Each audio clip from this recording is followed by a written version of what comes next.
Hi, good afternoon. My name is John Strick van Linschoten, and this is my first Facebook Live post about my website at johnstrick.com about life, linguistics, and coding.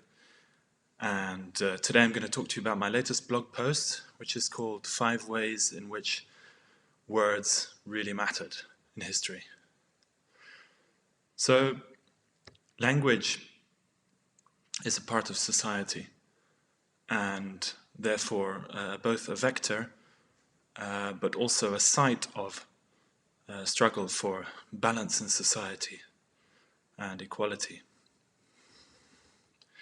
And some might argue that words lose power when you ignore opinions of others, and I can understand that in terms of when it's a matter of self-protection.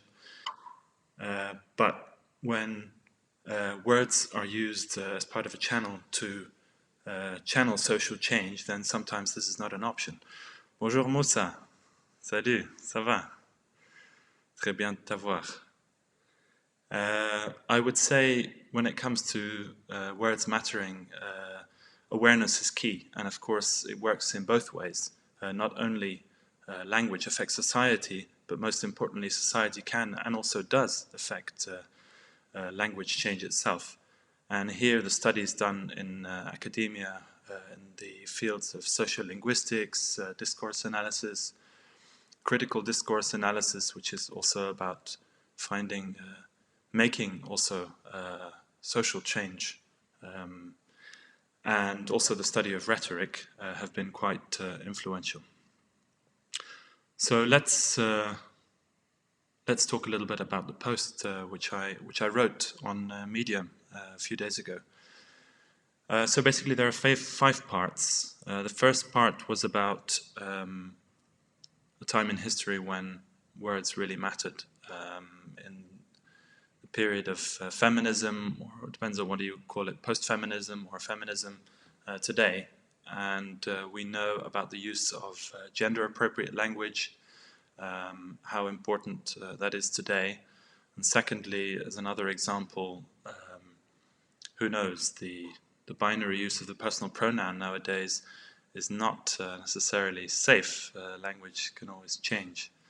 That hasn't happened yet, but there are certainly ongoing discussions and debate about this, and that's part of life. The second part of the post was about the period post 9/11, September 11, and words, of course, much more and more came to be used to describe acts of so-called acts of terrorism. And the people who are linguistically at least responsible for carrying out these attacks would be called terrorists in some instances. And the issue, and I was discussing about the use of this particular word, comes when these words, or the word such as terrorist, is used as a label to label people who are suspected without actually having been proved that they have carried out these acts. And this can be very dangerous and a slippery slope in society when, instead of waiting for the rule of law or proof, then to use these words in a blanket way to describe either individuals or some Hola Jesus, or blanket parts of society. ¿Qué tal? Now, the third part is the civil rights movement, and we know how important it was, and how words were used to denigrate and to hurt people's identity, and this was very powerful, not only physical but also psychological pressure on people, which can be very, very strong and has been shown in many other times in history. The fourth part was about climate awareness, and I don't know if you noticed in the past the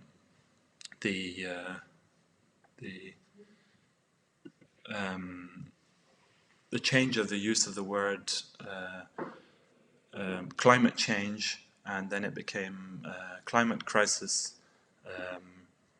And nowadays, and if you notice that in fact, there is what some people would call emergency framing. And when you talk about climate crisis instead of just climate change, it makes it into a very much kind of gives it a sense of urgency. And so there is very much a difference when you use these type of words. And I don't know if you also remember a few years ago, we only used to talk very much, I mean, we talked about climate change, we also talked about global warming. We don't hear so much about that these days. In fact, somebody wrote a blog post about it, and I've put that in my article. And you can see he discusses the difference scientifically between the two terms, and how it's important also to know the underlying meanings of this. Anyway, the debate's ongoing about who is whether we consider this a part of important or not, whether we agree that there is in fact climate change happening and that it's caused by humans, even if that's still an ongoing debate. The final part of the post was about where we are today in the COVID-19 pandemic, and the language that is used to describe how we should behave. We talk about social distancing, and that was very much introduced not only now but in the past by scientists as a way to describe the phenomenon of staying away from each other in order to keep ourselves safe. The only issue comes, and later on in the pandemic, WHO even made a statement saying that they preferred to use the term physical distancing to make the difference between, in fact, okay, we can be physically distanced, but we can still be socially close, and we should, because otherwise it can have severe, and it is in many places having severe psychological consequences on our family ties and how we stick together as humanity, as human beings, and as family and friends, and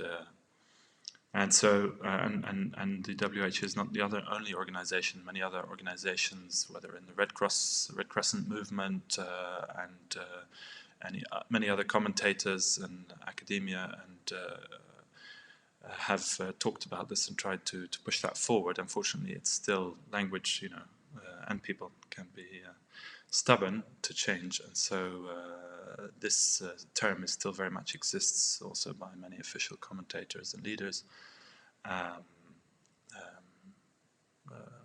whether on purpose or not. It's not really the question now. The question is about what does it mean when we use this word. And there are two other aspects, last aspects about the COVID-19 pandemic. One was the use of war metaphors when we talk about it being a war, and we have to fight it, and we have to fight the battle and win the battle and overcome. And these are obviously can be useful for a while, but when it happens over a longer period, people, academics have studied this, such as Veronica Koller and many others who've made an initiative to collect more different metaphors, I would say, not necessarily to be so prescriptive, but also to have an option to be able to talk about the COVID pandemic in a different way, which doesn't have also an effect on us as a society. And the last part, which I mentioned also about, was the epithets that we use to describe the situation we're in: lockdown, confinement, and very kind of dark, and they may be partially true, but we could also try to find more positive elements to describe the situation that we're in, which are not quite so hum and glum. So in closing, basically, you've seen these posts that parts of the post that I talked about, and I would very much like you to read the article, and this brings us to the end of today's live post. Don't hesitate to visit my website. There are other pieces on there, more to come in the future, and it's been great to have you on board today, and wishing you good luck in future, and hope to see you soon. Take care.